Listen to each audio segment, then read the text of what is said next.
Praise the lord. దేవునికి మహిమ కలుగును గాక. అందరూ బాగున్నారా? ఈరోజు దేవుడు మనకిచ్చిన వాగ్దానము రండి కలిసి ధ్యానించుకుందాం.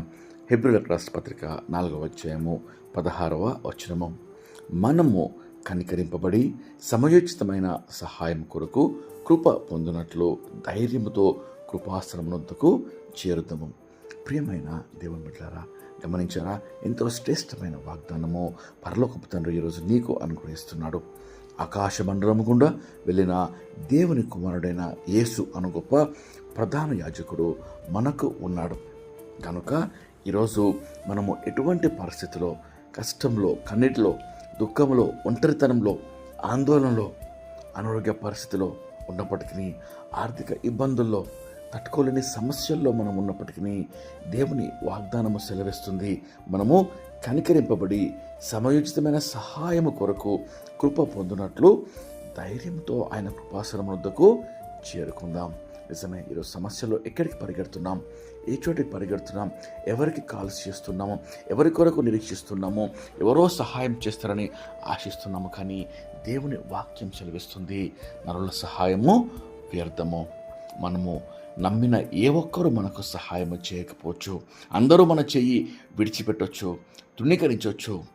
కానీ దేవుని వాక్యం సెలవిచ్చే మాట, ఆకాశ మండలం గుండా వెళ్ళిన దేవుని కుమారుడైన యేసుక్రీస్తు అనే ప్రధాన యాజకుడు నీ కొరకు ఆయన నిలిచిన్నాడు. నీకు సహాయం చేయుటకు, నిన్ను లేవనెత్తుటకు, నిన్ను ఆదరించుటకు, ఆదుకొనుటకు, ధైర్యపరచుటకు నీ కొరకే ఆయన ఆకాశ మండలం గుండా పరలోకంలో ఆయన వేచున్నాడు. కాబట్టి ప్రియమైన దేవుని బిడ్డ, ఈరోజు మనము మన హృదయాలు కఠినపరచబడకుండా, లేక మనం వెనుకంజ వేయకుండా, మన సమస్యలో కృంగిపోకుండా, జారిపోకుండా, దేవుని సహాయం కొరకు మనము కనికరింపబడి సమయోచితమైన సహాయం కొరకు కృప పొందినట్లు ధైర్యము కలిగి ఆయన కృపాసనము చేరుకుందాం. ఆయన కృపాసనము దగ్గర నీ కొరకు కృప ఉన్నది, ఆయన కనికరం ఉన్నది.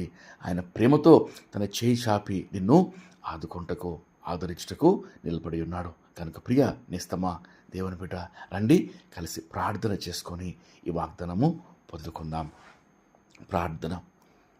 మహాపరిశుద్ధమైన మా ప్రియమైన పరలోకపు తండ్రి, శ్రేష్టమైన వాగ్దానంకై మీకు ఎంతో స్తోత్రం చెల్లిస్తున్నామయ్యా.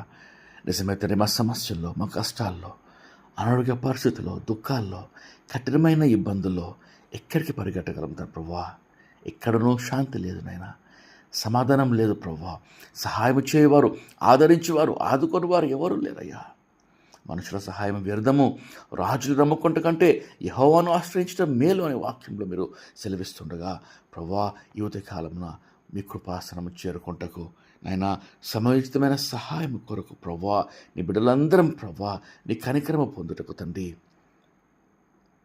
మా హృదయాలు కుమ్మరిస్తుండగా, నీ కృపాసనము వద్ద సాగిలపడి ప్రార్థన చేస్తుండగా నాయన కరుణించండి. ప్రతి ఒక్కరి సమస్య ప్రభువా, ఇబ్బంది, ప్రతి ఇక్కట్లు ప్రభువా మీరు తీర్చి నెమ్మది దయచేయమని, ఆరోగ్యము, విజయము దయచేయమని, సమస్యలను సాక్ష్యంగా మార్చమని వేడుకొంచున్నాం. నీకే స్తోత్రము. దినమంతటి కావాల్సిన కాపుదల, కృప, భద్రత ప్రార్థనలో ఏకీపించిన బిడ్డలందరికీ వారి కుటుంబాలకు అనుగ్రహించమని యేసుక్రీస్తు నామములో వేడుకొంచు ప్రార్థిస్తున్నాం తండ్రి. ఆమేన్. దేవుడు మిమ్మల్ని దీవించును గాక.